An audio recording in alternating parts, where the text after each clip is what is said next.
boy, do I need a meeting today. This has been stressful. It's been one of those, it's been, while I was cleaning toilets yesterday, I cannot tell, okay, I'm gonna take two. No, this is, there is no take two. This is life. I'm always take 97. So, okay, so here's what happened. Because I stammer, I stutter, okay, last Thursday, I decided to, smart water for smart women and me. So last Thursday, I decided to check in with Dave Hill because he's been a bit elusive. He's kind of rock and roll and now and kind of, hip and happening. And you know how those boys are. And he's in New York, so I had been having trouble getting in touch with him. So I decided, let me just check in with Dave Hill. So I hit him up in every possible way and finally reached him. And I said, so, Dave, when are you getting out to LA? And he said, well, sometime Tuesday. Dave, the salon is on Tuesday at 11 a.m. Oh, okay, no problem. I'll be there Monday. No ticket, no. Okay. All right, so the conversation, very lovely guy. The conversation continues. Okay. Then on Thursday, a few hours later, I see on my phone that Stephen Collins is calling me. And whimsically I said, oh, you're not calling like you were last time that you called me. The days before you. It's not about that, is it? Well, okay. You'll notice that Dave Hill, you might not notice, is not here today.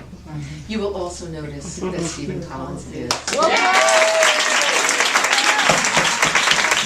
Stephen, it turns out, got a gig. He was filming a television show. He got a gig, and they were gonna film yesterday. And so it was, he might have to take the morning flight on Tuesday, or late Monday, and then it turns out they wanted him to, and he kept moving it, and he was on the phone with me, he was texting, he worked it out. He went there Friday to Atlanta, just so he could do his wardrobe fitting, so he could get out in time yesterday. Oh my God.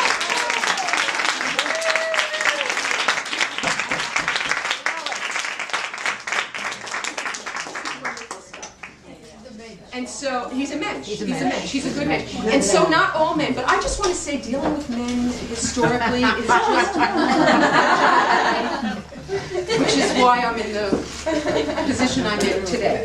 Okay, so anyway, let's see what else. But there are no accidents because God does for me what I cannot do, because we would be rushed today. This way we get to hear more music, and we get to hear more Stephen and Sue, and we get to hear more me. And if we're lucky, we're going to have time for discussion, which we haven't had since Big Sur. So, and that would be wonderful. So, and if it doesn't happen, it doesn't happen, but it's something to shoot for. Okay, so, all right, where am I going? Okay, so Craig Ames, my stylist, he shopped for this. And he said, it's a little kind of conservative and everything, but look, I can make as much cleavage as I want, which is very handy. I flash the all the way down. Look, it's a nice pretty bra. So always wear a good bra when you're going to flash. So anyway, so Craig is not here, but he was very wise because I've been wearing those sleeveless things through the winter. And this time he decided to cover my jiggly bits. Thank God. Okay, so some interesting things have happened since the last time we met. So, has anybody seen The Sessions, by the way, the movie The Sessions? Yeah. Okay, so I saw The Sessions and I thought it was amazing. I was talking to Craig about Helen Hunt, and we were talking about Helen, and then we got to talking about Paul Reiser. And we were both saying how Mad About You sort of set the groundwork for it was our lives. And meanwhile, Craig is a gay guy from the South, and I am a straight woman from New York. And somehow, Mad About You was both of our lives. It was both of our marriages. It was both of our lives. I mean, I swore that Paul Reiser was coming into my living room and filming us to know what they should say. So we were having this whole conversation. And I go somewhere the next night, and there's Paul Reiser. Now you go and you tell somebody, hey, I was just talking about you. I'm sure you are. But I'm trying to tell him the story, and he's looking at me like I'm from Mars. And then I proceed to tell him about women who write. And I mean, I have had close calls with Paul for the last 25 years. My husband used to work in a club where he worked, and he sat at the same table at a wedding, and I've always wanted to meet Paul Reiser because I adore him. And I can't think of, too many people that would be a fabulous person to have at our podium. So I start saying, oh, you should come. And I get the look like, sure, I'm coming to your house. Like you're a fucking crazy lady, and I am. And I'm trying to make it make sense and everything. And then I pull over a few people who were there who have done women right. I was like, tell Paul you should do it, yeah. And so Phil Rosenthal's there saying, oh, Phil wrote the funniest book ever. And Phil's like, you're trying to get him into your house. Why are you telling him I'm the funniest guy ever? So I'm handling it all wrong. But anyway, then I met his wife, and she's lovely, Paula, and we're going to have coffee. And I'm not saying it's going to happen. I'm just saying. That's a Paul Reiser expression, by the way. So anyway, Paul Reiser. Okay, so nobody really loved that story. I really love that story. I love that story. And speaking of conjuring, okay, so I went to NAMM this past weekend. NAMM is the musicians, merchants thing, and Jack Music, and it's big. There's 100,000 people there. So I get to town, and the first person I see as I'm driving in is Eric Schwartz. I don't know Eric Schwartz. There he is. I saw him the night before. There he is on the street. I'm like, what are the odds of that? Okay. So then I continue driving, and I say to the cop, where can I park? Every lot is full. Sorry, lady, every lot is full. This other policeman goes, lady, go to the Disney lot and tell them you're going to Disney. If a policeman tells me to lie, I figure I can lie. So I go to the Disney lot, and it's like 1,000,000 miles away, and I get out of my car, and I see this very interesting guy getting out of his car, and I said, you're not going to Disneyland. And so we get to talking, right? His name is Fred. It's a very unusual name. And within 2 minutes we're talking. I said, yeah, I have this literary salon, and Michael Nesmith did it, and he said, oh, I know Christian. I said, Christian's playing in my living room on Tuesday. Oh, well, I was in a band with Christian Mill. I mean, like, okay, 100,000 people. Wow. What are the odds of this? We walk 5 more steps. There's Michelle Vreeland, our own Michelle Vreeland. I mean, it was just crazy shit happening all day long. It was excellent. So I don't know if you like that. I wanted to tell you. Okay, so anyway, I want to thank the people that make this possible. And I am so grateful for Joanna Felino, who is Women Who Are an Angel. And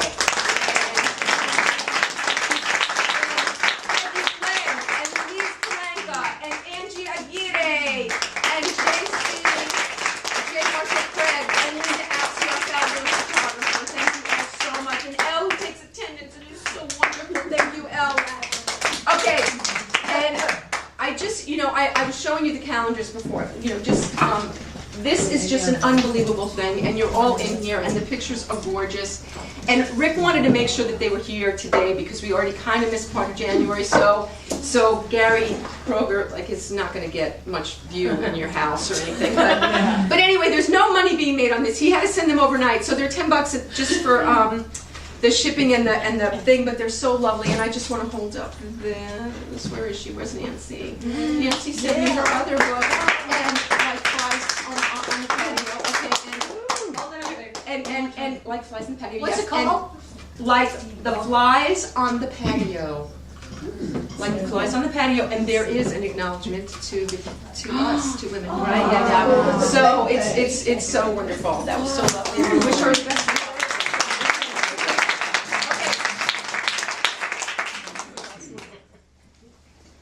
Next month. Do we know who's coming next month? Oh. Kevin Pollak. Kevin Pollak! Yes! We're going to get Christopher Walken too, because he comes with us. No, but I mean, he does. And Dwayne Epstein, who wrote a book about Lee Marvin, and my son is named Harrison Lee Marvin. It's true, but not to him. But anyway. And then also Shelby Teague and Tara, who was supposed to be here months ago, are finally going to be here. No, you're not. Well, Shelby and Teague. Tara is not in the group anymore, so I don't know what they're doing. So we waited for 6 months for nothing? The truth is, though, Shelby and Teague have stuff, just the two of them. That's probably what's going to happen, because they only do 2 or 3 songs here. All right, we're going to get Shelby and Teague, and they're amazing. Fuck Tara. No. We waited 6 months to have Tara. I second the amazing, and they have rearranged all their songs since. Oh, great. It's going to be wonderful. It's going to be wonderful. And then in March, Stephen Tobolowsky. Okay, who watches Californication? All right. Last week, Stephen went down on Marcy in such an, and he was going, how I am going to look this man in the eye and have a conversation with him. I do not know. I've seen his font, site, everything. I don't know how this is going to work, but I adore him. He's the one who was Ned in Groundhog day you all know him. He has literally, I've said this before, the longest IMDb I've ever seen. He's the tallest man with the longest shot. Anyway, so he'll be here with us in March. Okay, and Robbie Benson said yes. Wow, he is the sweetest guy, and he's had, and it's have a heart. Vote for his thing, and it will get his book, but he's lovely, and yeah, he's wonderful. And Kristen Johnson is going to read for us. And yesterday, Judd Nelson asked if he could just come by and read today. And I said no, because I don't want to just throw him in there. I want to do it when we play for you. Won't let me film him, but anyway, we're going to have Judd Nelson, so that's very exciting and wonderful, and that'll be lovely. And okay, huh? They're begging to come. Yeah, they are. They're begging. They're begging and pleading. If this would only happen in my personal life. That's dead silence, just like in my personal life. Okay, so necessity is more cleavage. Oh yeah. Oh, there you go. That worked. It doesn't do shit. Okay, so necessity is the mother of invention. I got some very sobering news a couple weeks ago and realized I have to do something. And I don't want to get a job. I don't want to learn no stinking Excel. I don't want these things. I really don't. I want to do what I do. So I decided to do what I do. And I sent out an email that you probably all got 6 times, sorry. And by the way, if you're getting things more than once, please tell me so I can look and fix that. Somebody said to me, why don't you use MailChimp? Do you get MailChimp? Yes. That mail service thing that people use? Yeah, it's so easy, except I throw them in the garbage. I do not read one MailChimp. Refuse, sorry. You're going to send me an automated thing. It's an automated email thing that you use, and it looks lovely, but it's automated. I don't like it. I don't read them. Send me something that you made yourself on construction paper, and I'm going to read it. But that's just me. So I do it the old-fashioned way. That's just me. But anyway, so I hung out my shingle and expecting absolutely nothing. Expectations are the building blocks of resentments, but I usually have them anyway.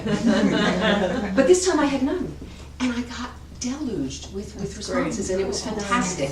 And basically what I'm going to do is I'm going to teach people how to do for themselves what I do for me, and a very finite thing. You don't have to hire me forever. You just come in, you come out. And so and I've been doing consults. It's been lovely. And you might ask, what do you do for yourself? But anyway, that's a whole other question. So I need an ending for this. So ta-da! More in a minute. Ta-da! I'm picking up good vibrations. She's giving me an excitation. I'm picking up good vibrations. She's giving me an excitation. Good vibrations.